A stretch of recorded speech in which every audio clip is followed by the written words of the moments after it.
कल जो हुआ दिल्ली में लोकतांत्रिक तरीके से, शांतिपूर्ण तरीके से 300 सांसद ऑपोजिशन के, और इनमें बहुत सारे महिला सांसद भी थे, इनको जिस तरीके से दिल्ली पुलिस ने धक्का दिया, इनके साथ बर्ताव किया, इनको रोका, ये स्पष्ट दिखाता है, दर्शाता है कि इलेक्शन कमीशन, चुनाव आयोग डरा हुआ है।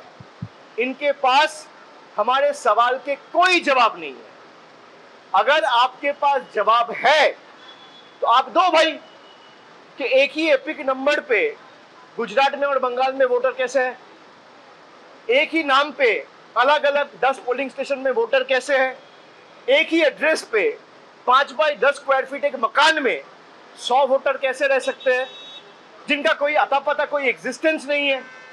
और इलेक्शन कमीशन अगर कह रहा है कि वोटर लिस्ट में गलती है, ऑपोजिशन के सारी पार्टी कह रहा है कि एसआईआर नहीं होना चाहिए, मैं इलेक्शन कमीशन को कहूंगा कि चलिए मैं मानता हूं आप सही कह रहे हो, तो पहला तरीका क्या होना चाहिए, पहला स्टेप क्या होना चाहिए?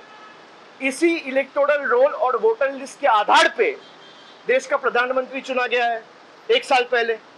इसी वोटर लिस्ट और इलेक्टोरल रोल के आधार पर बीजेपी के 240 सांसद चुने गए हैं। इसी वोटर लिस्ट के आधार पे देश के गृह मंत्री चुने गए हैं।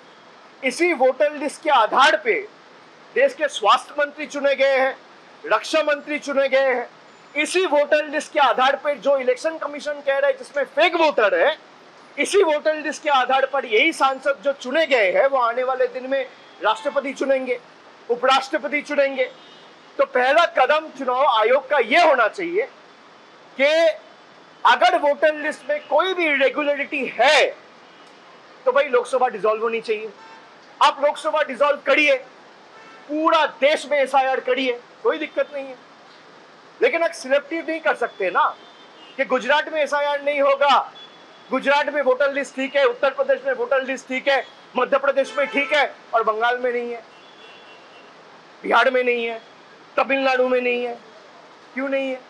आपको पता है कि बिहार में अगर लोग वोटाधिकार, अपना लोकतांत्रिक अधिकार प्रयोग करेंगे तो आप हारोगे, आप चुनाव जीत नहीं सकते लोकतंत्र तरीके से। तो आप लोग का जो हक है, जो डेमोक्रेटिक राइट है, वो छीनना चाहते हैं।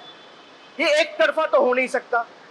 जो नियम और जो कानून आपके लिए एप्लीकेबल है, वही नियम और वही कानून इस देश में, अगर मैं बंगाल में हूं और आप गुजरात में हैं तो एक ही कानून है। भाई अगर एसआईआर आप करना चाहते हो तो आप एसआईआर करिए, लेकिन पहला कदम लोकसभा डिसॉल्व होना चाहिए। If the government is elected on the basis of the same flawed SIR, then the legitimacy of the central government is null and void. The government of the day should resign. The union government should dissolve. The Lok Sabha should be dissolved. आप Lok Sabha dissolve करिए, पूरा देश में 140 करोड़ के देश में, पूरा देश में, हर एक प्रदेश में आप एसआईआर करिए।